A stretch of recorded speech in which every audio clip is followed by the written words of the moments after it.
کتے کی 10 صفات۔ حیوان اپنے مالک کا زیادہ وفادار ہوتا ہے، جبکہ انسان اپنے پروردگار کا اتنا وفادار نہیں ہوتا۔ حضرت حسن بصری رحمۃ اللہ تعالیٰ فرمایا کرتے تھے کہ کتے کے اندر 10 صفات ایسی ہیں، اگر ان میں سے ایک صفت بھی انسان کے اندر پیدا ہو جائے تو وہ ولی اللہ بن جائے۔ فرماتے ہیں کہ کتے کے اندر قناعت ہوتی ہے، جو مل جائے یہ اسی پر قناعت کر لیتا ہے، راضی ہو جاتا ہے۔ یہ قانعین یا صابرین کی علامت ہے۔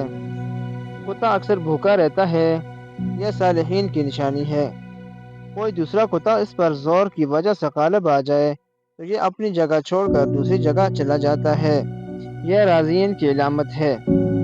اس کا مالک اسے مارے بھی تو یہ اپنے مالک کو چھوڑ کر نہیں جاتا، یہ صادقین کی نشانی ہے۔ اگر اس کا مالک بیٹا کھانا کھا رہا ہو تو یہ باوجود طاقت اور قوت کے اس سے کھانا نہیں چھینتا، دور سے ہی بیٹھ کر دیکھتا رہتا ہے، یہ مساکین کی علامت ہے۔ جب مالک اپنے گھر میں ہو تو یہ دھور جوتے کے پاس بیٹھ جاتا ہے، ادنی جگہ پر راضی ہو جاتا ہے، یہ متواضعین کی علامت ہے۔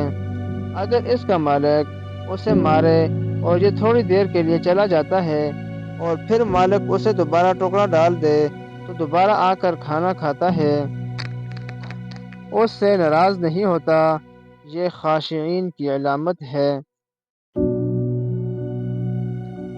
نمبر 8، دنیا میں رہنے کے لیے اس کا اپنا کوئی گھر نہیں ہوتا، یہ متوکلین کی علامت ہے۔ نمبر 9، رات کو یہ بہت کم سوتا ہے، یہ تنوین کی علامت ہے۔ نمبر 10، جب مرتا ہے تو اس کی کوئی میراث نہیں ہوتی، یہ زاہدین کی علامت ہے۔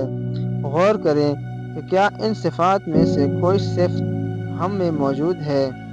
ہم نے تو جہنم کی بہت کی تدبیر، لیکن تیری رحمت نے گوارا نہ کیا۔ اگر ویڈیو اچھی لگی ہے تو اسے ضرور سبسکرائب